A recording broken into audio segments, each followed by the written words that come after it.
जिस समय दंड विधान लागू होता है तब लगता है कि कभी कोई जिंदगी में पाप ना करे। जब शरीर पीड़ा से युक्त, मन खिन्न, नाना प्रकार की विपत्तियां घेर लेती हैं, बड़ी अव्यवस्थाएं, तब उस जीव को लगता है मृत्यु हो जाए तो अच्छा। तो क्या होगा? मृत्यु हो जाने पर तुम कोई सुविधा में पहुंच जाओगे क्या? भारी दुख। मृत्यु के बाद कोई सुख? अरे सुख तो इस मनुष्य शरीर में है। इस मनुष्य शरीर से परमात्मानंद प्राप्त कर सकते हो, अखंडानंद प्राप्त कर सकते हो, भगवत प्रेमानंद प्राप्त कर सकते हो। भूल गए विषयानंद में और जब विपत्ति आई तब मृत्यु को मनाने लगे। एक एक चेष्टा का बड़ा बड़ा कष्ट है।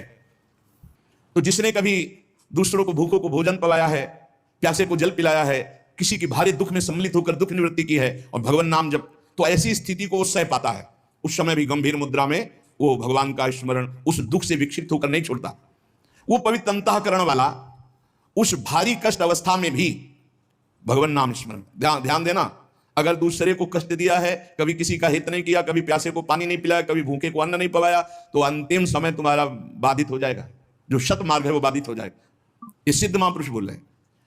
जो पुरुष कभी झूठ नहीं बोला, जो कभी किसी से झगड़ा नहीं करवाया, किसी का स्वभाव होता है दो मित्रों के बीच में झगड़ा करा देना, पति पत्नी के बीच में झगड़ा करा देना, ऐसा।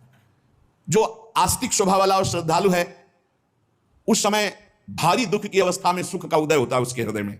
ध्यान दीजिए, कहा है कई बार सत्संग में कि जो भगवत मार्ग का पथिक है उसकी जब मृत्यु होती है तो जन्मत मृत दुषा दुख हो, ये नहीं होता। जैसे विशाल हाथी के गले से फूलों की माला टूट जाए, उसे पता भी ना चले। तो कह रहे हैं उस समय उसके हृदय में एक अद्भुत सुख प्रकट होता है और वो सुखपूर्वक शरीर छोड़ता है, सुखपूर्वक मृत्यु को प्राप्त होता है। सुखपूर्वक मरना, आनंदपूर्वक। जैसे स्वप्न में इस शरीर का भान नहीं रहता, सैया में पड़ा है, ऐसे स्वप्नवत शरीर छूटा और वो जो देवता की, जिस इष्ट की आराधना की, वो वहीं प्राप्त हो जाता है जाकर।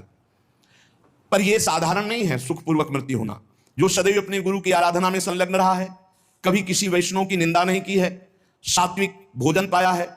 हम आपको सच्ची कहते हैं, जो शास्त्रों में मना किया गया है उसके अनुभव के चक्कर में मत पड़ना। ऋषियों ने अनुभव करके बताया, मत खाना। भजन में अगर चलना है तो प्याज, लहसुन, मसूर की दाल, जो भी मना किया गया, मान लो ब्रह्म ऋषियों ने जो निषेध किया है वो नहीं पाना चाहिए। यहां कहने जो गुरु की सेवा में संलग्न है, जो किसी की निंदा नहीं की और जो सात्विक आहार करता है, सतोगुणी आहार करता है, और जो लज्जाशील है और भगवान की शरण में है, मृत्यु के समय उसे कष्ट नहीं होता, उसे कष्ट नहीं होता। जो सात्विक आहार करता है, गुरु सेवक होता है, कभी किसी की निंदा नहीं करता है, उदार वृत्ति होती है, जो गुण गंभीर स्वभाव वाला होता है, भगवान का आश्रय लिए होता है, वो अंतिम समय सुखपूर्वक मरता है।